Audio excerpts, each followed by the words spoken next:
In a world filled with constant pings and endless distractions, what if there was a switch you could flip for instant mental clarity? It's not some new supplement or a trendy biohack. It's the architectural genius of Wolfgang Amadeus Mozart. In this video, we're going to explore two of his most brilliant piano sonatas to see how their perfect structure might be the ideal tool for sharpening your focus and calming your mind. What if the secret to a focused mind isn't in a productivity app, but in a piece of music written over 200 years ago? It's a fascinating idea. We're all drowning in information, and our attention has become a fractured commodity. We're always looking for a way to quiet that mental chatter and just think clearly. The solution might be simpler and way more elegant than we imagine. Today, we're exploring a hypothesis that the specific structure of Mozart's piano sonatas, especially K.545 and K.570, is uniquely suited to bring a sense of calm and focus to the human brain. This isn't about that mystical Mozart effect that claims to magically boost your IQ. The truth is much more interesting. It's about architecture. It's about how our brains find comfort, clarity, and even pleasure in order and predictability. Mozart, whether he knew it or not, was a master architect of sound, creating pieces so perfectly balanced they give our brains a perfectly ordered sonic playground. So, let's become musical detectives. We'll look at the blueprint of these sonatas, the foundation, the walls, and the decorations, to understand why they feel so good to our minds. We'll see how the very things that make this music timeless are the same things that can help us find our focus today.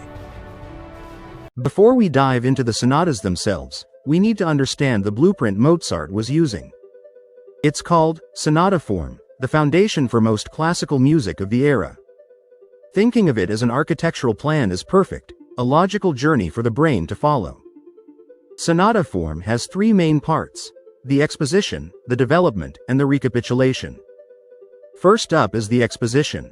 Think of this as the grand entrance to a magnificent building. The architect, Mozart, lays out the main ideas. He gives us the first musical theme in the home key, the tonic.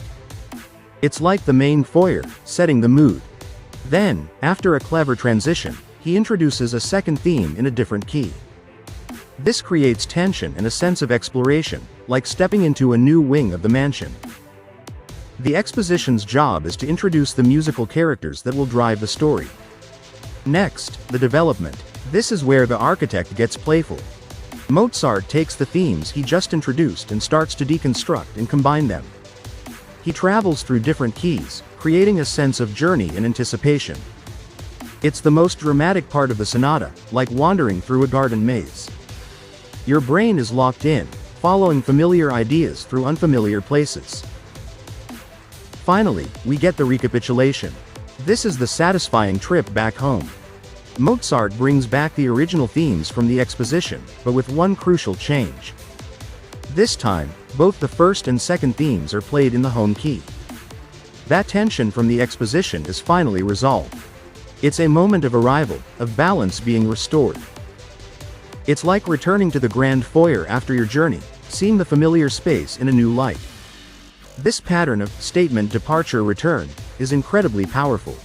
It gives the brain a predictable map to follow, which reduces its workload and If K.545 is the clean, well-lit foyer of our mental mansion, then the sonata in B-flat major, K.570, is the grand, elegant library. Composed in 1789, it shows a more mature style but keeps the same clarity and balance that helps with focus. Some musicologists have even called it the most completely rounded of all his sonatas, the ideal representation of his craft. Where K.545 is built on bright, clear lines, K.570 is all about the beautiful, logical conversation between musical voices. Melodies rise and fall in predictable arcs, creating a flow that just makes sense to the listener. The sonata form is still perfect, but the ideas inside it are more nuanced. The development section explores themes with complex twists and turns, but it never feels chaotic. It's always held within a clear, understandable framework. This sonata is the next level for our focus training. It asks for a little more of your attention but rewards you with a richer experience. The balance here is the secret. It's complex enough to keep your mind from wandering, but structured enough that complexity doesn't distract. The serene beauty and structural genius provide a stable, enriching environment that's perfect for deep work or study, showcasing Mozart's unmatched ability to blend grace with structure. If K.545 is the clean, well-lit foyer of our mental mansion, then the sonata in B-flat major, K.570, is the grand, elegant library. Composed in 1789, it shows a more mature style but keeps the same clarity and balance that helps with focus. Some musicologists have even called it the most completely rounded of all his sonatas, the ideal representation of his craft. Where K.545 is built on bright, clear lines, K.570 is all about the beautiful, logical conversation between musical voices.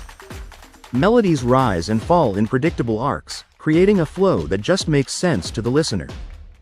The sonata form is still perfect, but the ideas inside it are more nuanced. The development section explores themes with complex twists and turns, but it never feels chaotic. It's always held within a clear, understandable framework. This sonata is the next level for our focus training. It asks for a little more of your attention but rewards you with a richer experience. The balance here is the secret. It's complex enough to keep your mind from wandering, but structured enough that complexity doesn't distract. The serene beauty and structural genius provide a stable, enriching environment that's perfect for deep work or study, showcasing Mozart's unmatched ability to blend grace with structure. So, we've talked about the architecture. But what's actually happening in our brains? This leads us to the famous, and often misunderstood, Mozart effect. The original 1993 study suggested listening to Mozart could temporarily boost spatial reasoning skills. While follow-up research showed it's not a magic intelligence pill, it did open the door to a more interesting idea. The power of classical music is in its structure. Listening to highly structured music like these Mozart sonatas can reduce your cognitive load. Your brain isn't struggling to figure out chaotic patterns or brace for something jarring. Instead, the clear, balanced phrases provide a stable auditory environment. This frees up mental resources, allowing your brain's executive functions to work more effectively. Research shows that listening to calming classical music has real physiological effects. It can help lower levels of the stress hormone cortisol, and can even slow your heart rate and blood pressure. This creates a state of relaxed alertness, which is the ideal condition for concentration. A 2007 Stanford University study found that classical music engages the parts of the brain that help it pay attention and make predictions. The magic isn't Mozart himself, but the way his brilliantly ordered music provides a perfect workout for a brain craving clarity. Its masterful architecture, its genius-level design, the perfect balance, clear structure, and elegant flow of his compositions give our distracted modern brains a perfectly ordered sonic world. This structure gives our thoughts a blueprint to follow, calming the mental chaos and helping us find a state of deep and satisfying focus. We've seen how the logical journey of sonata form provides a predictable map for our minds. We explored K.545 as the perfect, clear starting point for a quiet mind, and K.570 as a tool for deeper focus. The secret isn't really a secret, it's just the power of pure, beautiful structure. And so, in a world drowning in noise, Mozart still whispers the blueprint for mental clarity. His piano sonatas are not just music, they are architecture for the mind. A cathedral of sound, where every note is a column, every phrase a beam of light, and every movement a doorway into stillness. In K.545, he builds the perfect foyer, bright, inviting, and effortless to navigate. In K.570, he opens the grand library, richer, deeper, but no less orderly. Together, they remind us that the mind flourishes best when it moves through beauty, balance, and precision. This is why, over 2 centuries later, Mozart still matters. In an age of constant pings and infinite scrolling, his music remains a refuge. A place where the brain can rest and awaken. If this resonated with you, step further into the world of sound with Opera Brownn, where music is more than entertainment, it's a key to the soul. Subscribe for more journeys into the genius of the great composers. And the next time the world feels overwhelming, remember, the map to clarity may already be written in Mozart's hand.